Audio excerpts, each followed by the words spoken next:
Some issues to handle. Okay, yes. So number one. So we have a situation where a couple is there, the wife and the husband. Now, the wife, mashallah, is practicing. She wants to practice. She wants to do the hijab. The husband says, don't do it.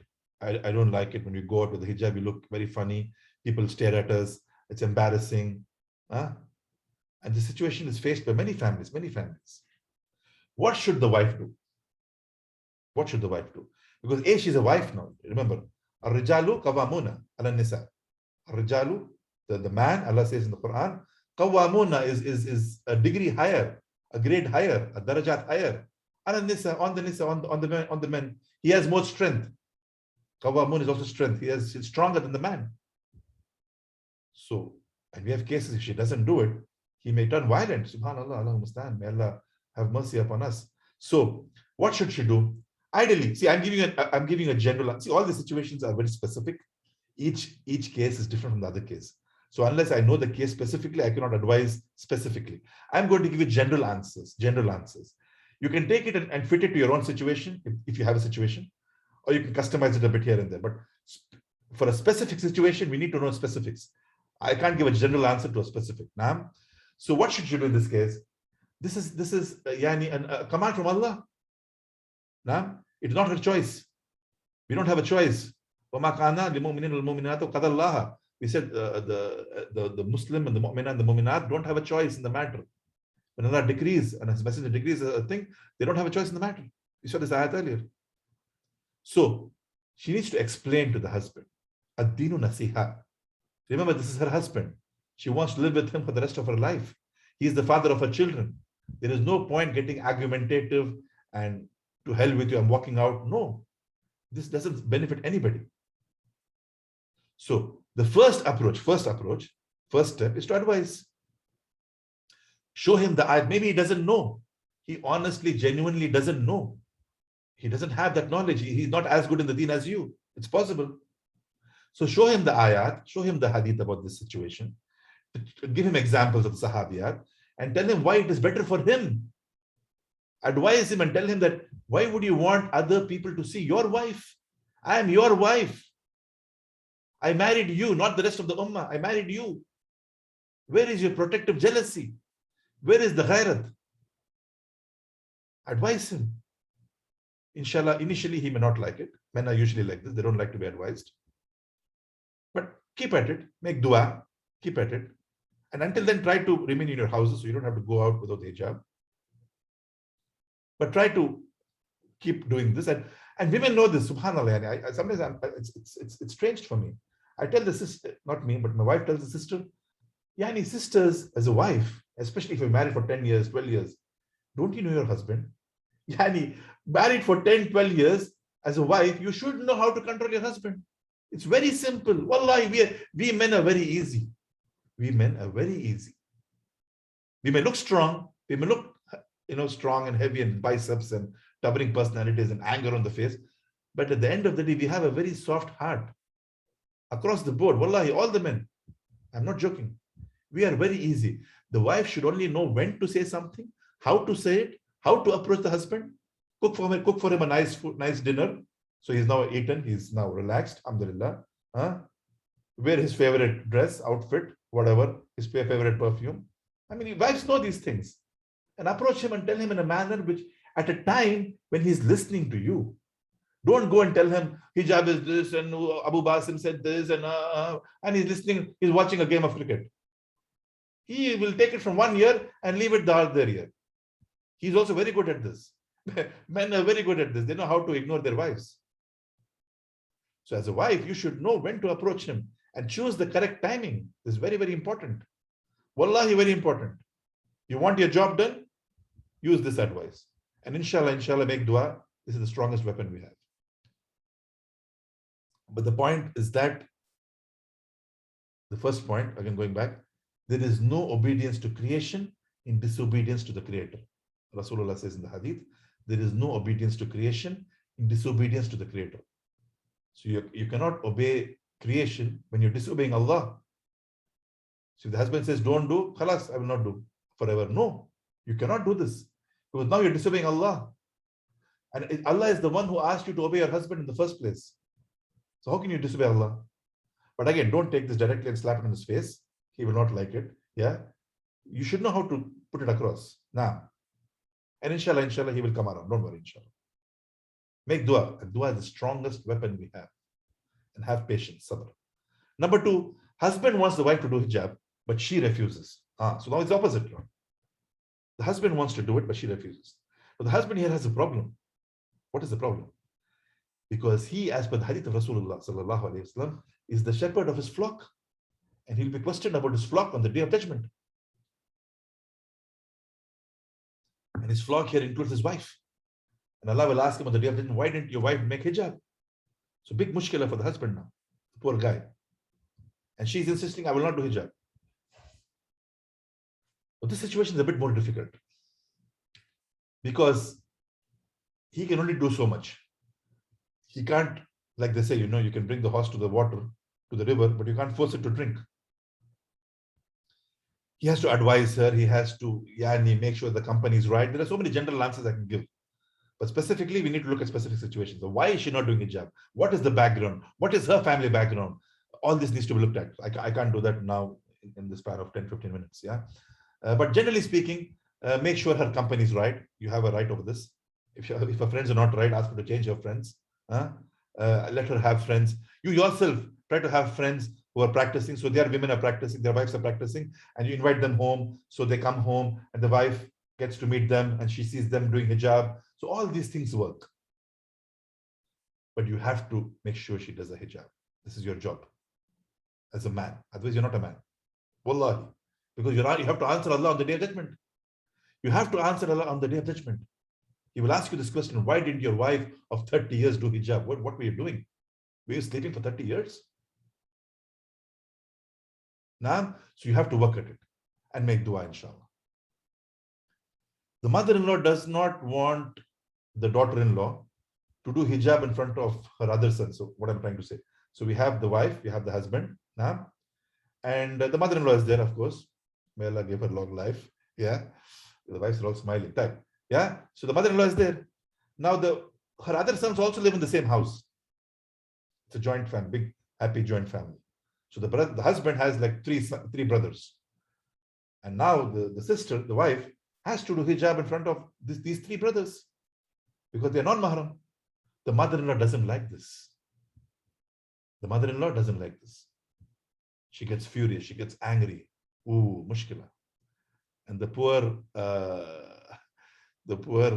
sisters, the brothers who are posting questions, please join next week. Inshallah, don't forget to join next Jummah. I'm going to answer all your questions, inshallah. And we'll have an open Q&A, inshallah. So please join next week. And next week we'll have only one class, Yom al-Jummah, and then we'll wrap it up, inshallah. So now what does the husband do? He's stuck between a rock and a hard place, as they say. On one side is the wife, the other side is the mother-in-law. A small point before we get into what he can do, right? And it's a point in marriages we need to keep in mind for the sisters, the wali, and the husbands as well, the brothers as well. See, when a sister, when she is living in her house, right, in her father's house, and she has her own room, for example, and it's a small family, father, wife, son, and daughter, for example, and she's used to a particular lifestyle. Now, when she gets married, please listen to me carefully. When she gets married, it is her right in Islam. It is her right in Islam that her husband gives her the same standard of living or something higher. This is her right in Islam. That the husband gives her the same standard of living or a better standard of living. If he is going to give her a lower standard of living, she has to agree beforehand. She may agree, Jazakallah khair, Jazakillah khair, she may agree. But she has to agree. She can't just walk into a house and she's a joint family. No, she was living with only 3 members of the family, father, mother, and brother. And now she has 10 people she has to look after and cater to. And this is injustice. This is dhulm. The husband has no right doing this to her.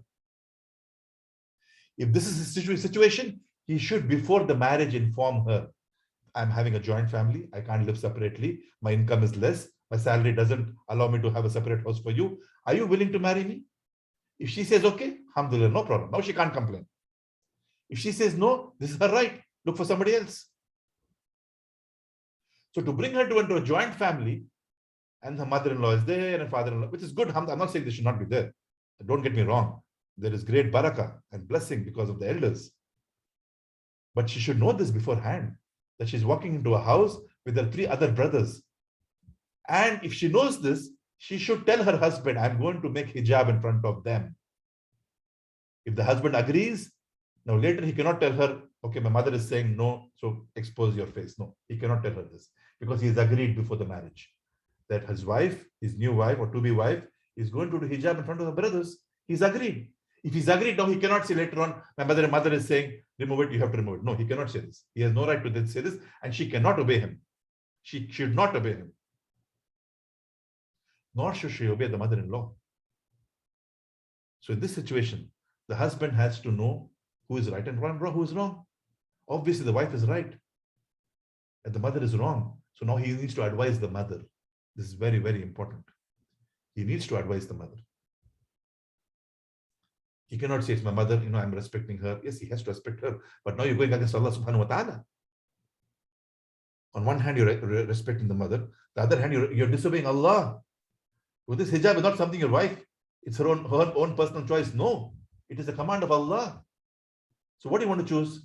Allah or your mother? The choice is clear. And the wife cannot expose. It is impossible. She should not. There could be arguments, there could be debates, but use the deen. Always go back to the deen of Allah. Show the ayah, show the proof, advise nicely, and inshallah make dua, and hopefully things will work out. But of course, in specific cases, we need to look at specifically. I cannot give you a general ruling. Same thing for the cousins and brothers-in-laws and so on and so forth. Okay, this is the use case I want to get your inputs from. This happened recently in a city called Bengaluru in India. Okay. There was apparently a lady hijabi. This happened, I think, last week. It's a recent case. A lady hijabi working in a bank was being dropped home by her non-Muslim, non-Mahram colleague. He's non-Mahram and he's a kafir, Hindu colleague. She was riding behind on the bike, pillion. And on the way, some people stopped them and they roughed them up and they cursed them and they made the lady take an auto rickshaw and go back home. And they hit up the guy. But that's besides the point. They had a problem. Both of them had a problem. The kafir guy, colleague, and this lady hijabi, they had a problem. In fact, when they roughed them up, when they caught them on the way, they stopped them on the way and they hit up the guy and they roughed up the lady. They asked the lady to call her husband. She called the husband, the Muslimah, she called her husband. And the husband told these guys, leave her. I know that I gave her permission to come with this guy. The husband told those people, I gave her permission to ride pillion behind the bike, on the bike motorcycle, with this colleague. And he's a very nice guy, very nice colleague. No problem. I gave her the permission. Anyway, they asked her to take an auto and go back home. So what is wrong with this? Who can give me the answer? Chat box, microphones. What are the issues you see here? This is a real life case, a real life example. The brothers can use your microphones.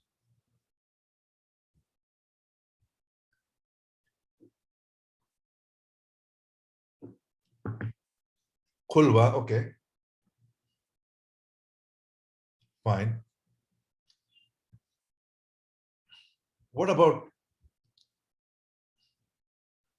nobody else? Come on, guys. What are the issues you see here? Husband is not right, of course. Yes. The husband giving permission, totally haram. Fine.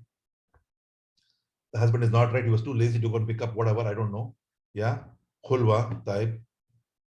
And we don't know how her hijab was. There was no picture for me to see, but we don't know how the hijab was, right? Let's assume it was a full hijab to give the benefit of the doubt to the sister.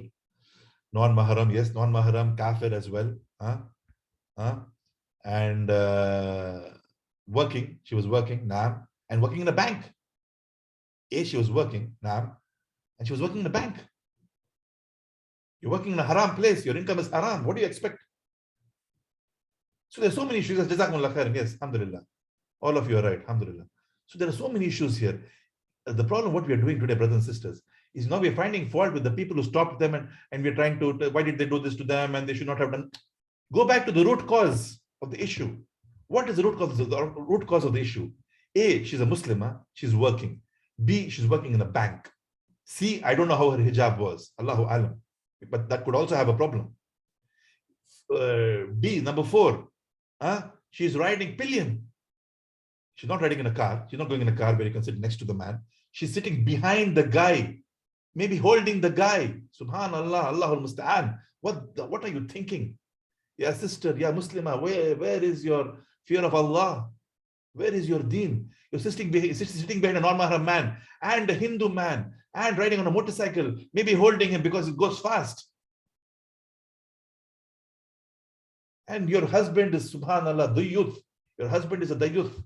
Dayuth is the one whom Allah will not look on the day of judgment to. He will not purify him, because he is the one who doesn't care how his wife, his sisters, his daughters go out of their house and what they do. He doesn't care about them. He is a dayuth. Because he allowed you to do this and come back home with a non-mahram kafir colleague. However nice, maybe this is not immaterial. This is immaterial. This is a real life case.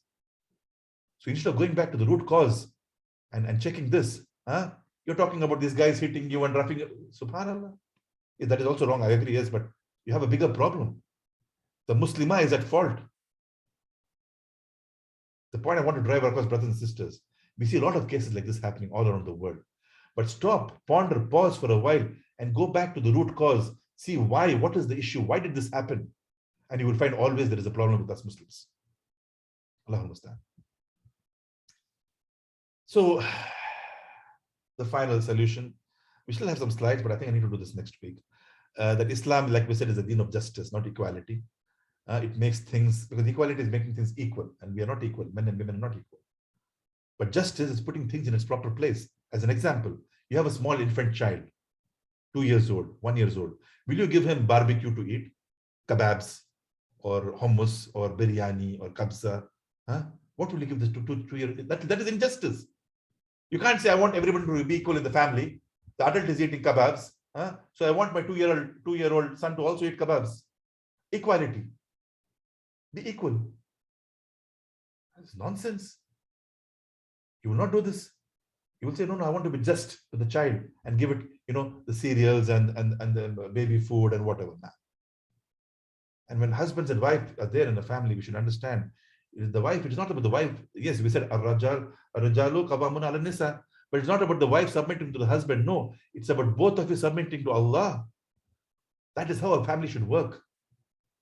It is not that we are saying the women should submit to the husband. No. The women should obey the husband, yes, in the rights of the husband and in the Sharia. But otherwise, both of them are submitting to Allah. That's the point. And we talked about this hadith of the shepherd and the flock as well. Alhamdulillah. I think we'll stop for now. We still have one section, last section, which talks about what is the correct hijab in terms of the attire, in terms of the dress and the outfit, how it should be for the brothers and for the sisters. Because we have also hijab as an outfit for the brothers. So we'll look at this inshallah next week, along with Q&A. I'm sorry I didn't answer any of your questions today, but all of these inshallah, bi'idhnillah, if Allah gives us all hayat and life, we will look at this next week, Yawm al-Jum'ah, 4 p.m. Saudi time. We'll finish this and also look at all the questions. And if you have other questions as well, we'll look at them towards the end if you have the time, inshallah. But first, look at the questions on hijab. Barakallahu fikum. So, jazakumullah khairan. I hope this was beneficial. We'll see you, inshallah, next week, Yawm al-Jum'ah, 4 p.m. Saudi time. Subhanakallahumma wa bihamdik. Ashhadu an la ilaha illa anta astaghfiruka wa atubu ilayk. Wa akhir da'wana alhamdulillahi rabbil alamin. Assalamu alaikum wa rahmatullahi wa barakatuh.